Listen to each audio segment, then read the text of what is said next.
Hello, welcome to Vietnam. ഇന്ന് നമ്മുടെ കല്ലുചേട്ടൻ്റെ ഒരു ഫുഡ് എക്സ്ചേഞ്ച് പ്രോഗ്രാമാണ്. കല്ലുബ്രോയും നമ്മുടെ വിയറ്റ്നാമി ഷെഫും കൂടെ ഒന്നിച്ചാണ് ഈ ഫുഡ് എക്സ്ചേഞ്ച് പ്രോഗ്രാം ചെയ്യുന്നത്. നമുക്ക് ഏവർക്കും ഇഷ്ടപ്പെട്ട ഇലയുടെയാണ് കല്ലുബ്രോ ഇവിടെ ഉണ്ടാക്കാൻ പോകുന്നത്. ഇൻഗ്രീഡിയൻസ് എല്ലാം ഇവിടെ റെഡിയാക്കി വെച്ചിട്ടുണ്ട്. സ്റ്റിക്കി റൈസിന്റെ പൊടി ആയതുകൊണ്ട് തന്നെ കൈകൊണ്ട് പരത്താൻ കുറച്ച് ചാലഞ്ചിങ് ആയിരുന്നു. പക്ഷെ അജയ്ക്ക് ഇതൊക്കെ നിസ്സാരമായിരുന്നു. പത്തിരി പരത്താൻ ഇവന് ഇത്രയും കഴിവുണ്ട് എന്നുള്ളത് ഞാൻ തന്നെ ഇപ്പോഴാണ് അറിയുന്നത്.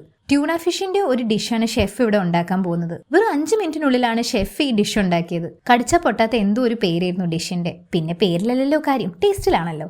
ഞങ്ങളെല്ലാവരും ഇവിടെ റെഡി ആയി നിൽക്കുകയാണ് ട്യൂണ ഫിഷും ഇലയുടെയും ടേസ്റ്റ് ചെയ്യാൻ വേണ്ടിയിട്ട്. അടിപൊളിയായി പരത്തിയത് കൊണ്ട് തന്നെ കല്ലുച്ചേട്ടൻ ആദ്യത്തെ ഇലയുടെ അജയ്ക്ക് തന്നെയാണ് കൊടുത്തത്. ട്യൂണ ഫിഷ് ഞാനും ഷെറിനുമാണ് ആദ്യം ടേസ്റ്റ് ചെയ്തു. ഒരു രക്ഷയില്ലായിരുന്നു. ഇത്രയും ദിവസം ഓടി നടന്ന സ്ഥലങ്ങൾ എക്സ്പ്ലോർ ചെയ്ത ഞങ്ങൾക്ക് ഈ ഒരു ഫുഡ് എക്സ്ചേഞ്ച് പ്രോഗ്രാം ഭയങ്കര റിലാക്സിംഗ് ആയി തോന്നി. അല്ലെങ്കിലും ഫുഡ് ഇഷ്ടപ്പെടാത്തവർ ആരാ ഉള്ളത്? ഫുഡ് ഇസ് ലവ് എന്നാണല്ലോ. അങ്ങനെ ഫുഡ് എക്സ്ചേഞ്ച് പ്രോഗ്രാം കഴിഞ്ഞ് ഞങ്ങൾ നേരെ പോയത് പൂൾ പാർട്ടിക്കാണ്. പൂൾ പാർട്ടിയെക്കാളും അജയ്ക്ക് ഇഷ്ടം പൂളിലത് ഇങ്ങനെ കളിക്കാനാണ്. Okay, by.